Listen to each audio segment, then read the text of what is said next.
Estamos en vivo para Canal N, por favor. Los plazos son muy cortos. Estamos trabajando a contrarreloj porque sabemos que no hubo consenso en estos días.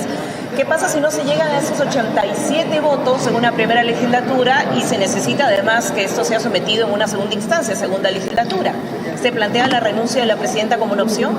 A ver, vamos a ser claros en algo. La presidenta ha sido bastante clara en que no va a renunciar. Pero además también hay que hacer un poco de memoria al mes de diciembre. En diciembre formularon muchos colegas periodistas esa misma pregunta. ¿Qué pasaría en el escenario que no se llenan los 87 votos? Y se lograron 91. Entonces, particularmente considero que el Congreso tiene que buscar su punto de entendimiento y llegar a un consenso en torno a eso. Otra pregunta, por favor. Ministro, ¿se está planteando ante lo ajustado que son los plazos reformular los mismos? Porque está hablando de iniciar, digamos, este conteo de acuerdo a lo que ha dicho el presidente del Jurado Nacional de Elecciones, los 230 días desde el momento en que se presentan los padrones complementarios que tienen como fecha mínima el 20 de febrero. La legislatura termina... aprobar a este proyecto el Ejecutivo, tiene que pasar todavía una segunda legislatura y tendría solo 5 días, digamos, para que el Congreso programe el debate y se inicien estos 230 días. ¿Hay la posibilidad de reajustar estos plazos o ya no? A ver, es muy interesante la pregunta que formuló su colega, pero hay que tener en cuenta lo siguiente. En primer lugar, los plazos pueden ser ajustados durante incluso la elaboración de la propuesta final que se conoce como la autógrafa. Es decir, un dictamen que salga de la Comisión de Constitución y Reglamento puede ser tratado en el Pleno y puede ser cambiado en el Pleno. Entonces, respecto a los aspectos propiamente de los plazos, ha habido pronunciamiento de los órganos técnicos especializados que hay que tomar en cuenta, porque sí hay que separar algunas cosas. Las decisiones que se pueden tomar en torno a una norma que sale del Congreso de la República son políticas, pero muchas veces no atienden, y ahora sí debería ocurrir lo contrario, deberían atender más bien esos factores técnicos que son tan importantes. Una elección responde a tecnicismos.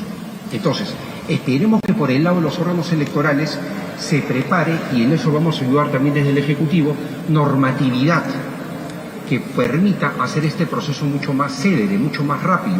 Por ejemplo, hoy día hubo un nivel de entendimiento con el presidente del Jurado Nacional de Elecciones al expresar que había que aligerar el tema de la declaración jurado de vidas, en el sentido de que no genere necesariamente la exclusión de los candidatos, sino más bien que se generen en la instancia del Ministerio Público una eventual denuncia por un delito de falsedad, que no implique el hecho de que el candidato pueda salir de contienda electoral, lo cual bajaría enormemente la incidencia de las impugnaciones, sería el proceso mucho más, menos congestionado, sería la expresión adecuada. Entonces, hay que medir cómo van ese tipo de situaciones que ya van hacia una normatividad particular que sería la que se tendría que implementar para un proceso de adelanto de elecciones. ¿Qué tanto? En lo que se refiere a este tipo de normatividad, es importante, lo vuelvo a resaltar, entender el carácter técnico, pero en lo que se refiere a los plazos y también el tema de las legislaturas que han mencionado sus colegas,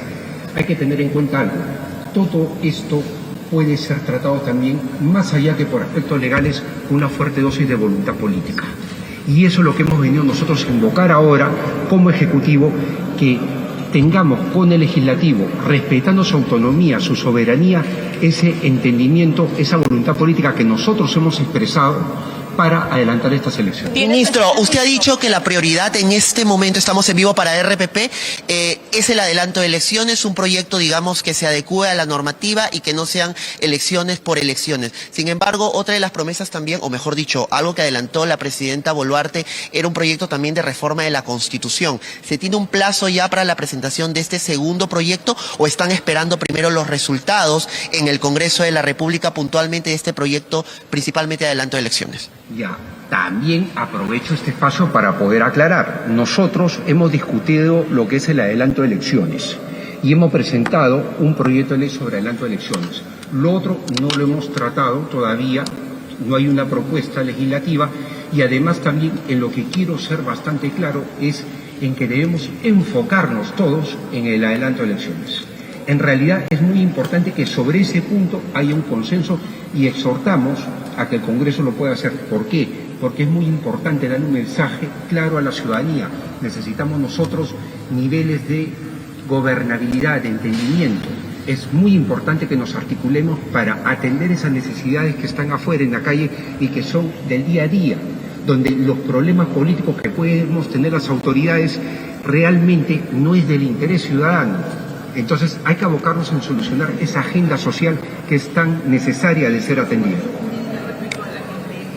Estamos escuchando entonces las respuestas del ministro de Justicia, José Tello, tras haber expuesto ante la Comisión de Constitución este proyecto de adelanto de elecciones. Le siguen formulando algunas preguntas. Vamos a seguir escuchando al ministro. Han habido propuestas y temas que se han discutido en el Parlamento y yo le pido, por favor, a ustedes que seamos en ese sentido prudentes. El Ejecutivo, y en este caso, no busquen a la persona que les pueda dar una respuesta, una opinión sobre el tema, sino básicamente la institucionalidad que representa, y en este caso me toca como ministro de Justicia, como vocero del gobierno también expresar. Nosotros no hemos emitido como Ejecutivo ninguna opinión en ese dictamen, entonces yo no le puedo dar una opinión al respecto. Es un tema que se viene debatiendo en el Congreso. Lo que sí me parece es que nosotros debemos apostar, y eso creo que es un común denominador, a que se fortalezca la institucionalidad y haya una lucha frontal contra la corrupción. Es muy importante que eso quede en claro, pero más opinión al respecto lo dejo ahí, porque, repito, no había una opinión desde el Ejecutivo sobre ese tipo de proyectos de ley. Ministro, Señores, muchísimas gracias. Ministro, Gracias.